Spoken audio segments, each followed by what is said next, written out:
Hello my dear friends, how are you. आज हम हिंदी की कक्षा में जो र के रूप हैं उनको पढ़ेंगे और वापस से रिवीजन करेंगे। तो र के रूप पहले भी हम लोग पढ़ चुके हैं। र के रूप बहुत सिंपल होते हैं। देखिए, एक होता है र का सिंपल रूप, जिसको र सिंपल बोला जाता है। जैसे कि इसका जो प्रोनाउंसिएशन होता है, इसका जो उच्चारण होता है वो र ही होता है। जैसे ये लिखा है रस्सी, आरव, रस, करतल, राधा, रानी, धरा और रात। देखिए, इसमें जो र का मैं उच्चारण कर रही हूँ, र का उच्चारण बिल्कुल साधारण तरीके से र ही बोला जा रहा है। अब इसके बाद आता है रैप। रैप मतलब क्या? जो ऊपर ऊपर की तरफ सिर में आपके मात्रा लगती है उसको बोलते हैं रैप। और ये जो रैप है, इसका जो र होता है, र आधा होता है और इसका जो उच्चारण होगा वो उच्चारण आपका शब्द के पहले होगा। जैसे कि ध्यान से सुनिएगा, पर्स है ना, ये क्या होगा मैडम? इसको पर्स। तो स के पहले मैडम ने र बोला है और र का उच्चारण आधा हुआ है।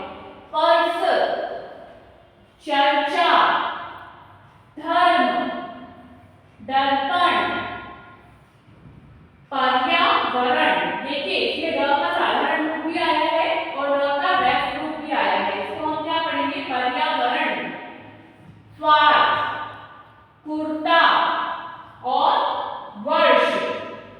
ठीक है, तो ये है र के रैप वाले रूप। यह शब्द के पहले बोला जाता है इस र को, ये र भी आधा होता है। अब एक और आता है पदेन। जैसा कि इसके नाम से भी हम लोग को पता पड़ रहा है कि पदेन, पदेन मतलब पैर में लगने वाली मात्रा जो नीचे की तरफ लगती है। एक जो है वो र का रूप ऊपर है सिर के यहाँ, और एक जो र का रूप है वो पैर का रूप है, पदेन। अब देखिए, इसमें दो रूप हैं इस तरह से। जब आपके पास ऐसे खड़ी डंडी वाले शब्द हैं, जैसे कि ग्रहण, ब में अगर ये डंडा आ रहा है तो इसके साथ इस तरह की एक डंडी लग जाएगी और ये आपका हो जाएगा पदेन। और यह क्या होता है?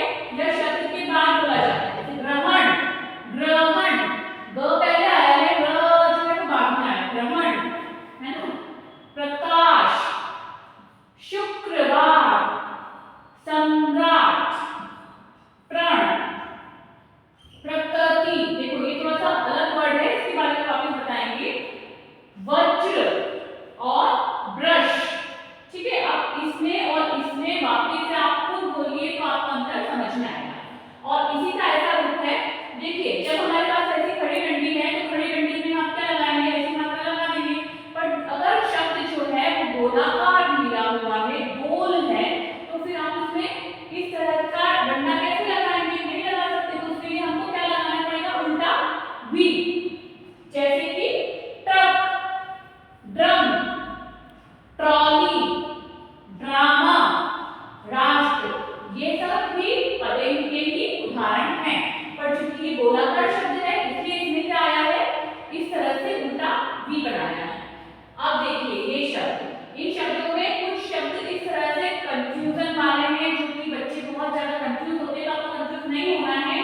यह है ग्रह, है ना, इसमें लगा है पदेन। ग्रह, ग्रह मतलब हमारी जो हम जिस ग्रह पे रहते हैं, पृथ्वी पे है ना। और ये होता है गृह, गृह मतलब घर। अब देखिए, ये है कर्म और कर्म के बाद है क्रम। क्रम मतलब लाइन, पंक्ति।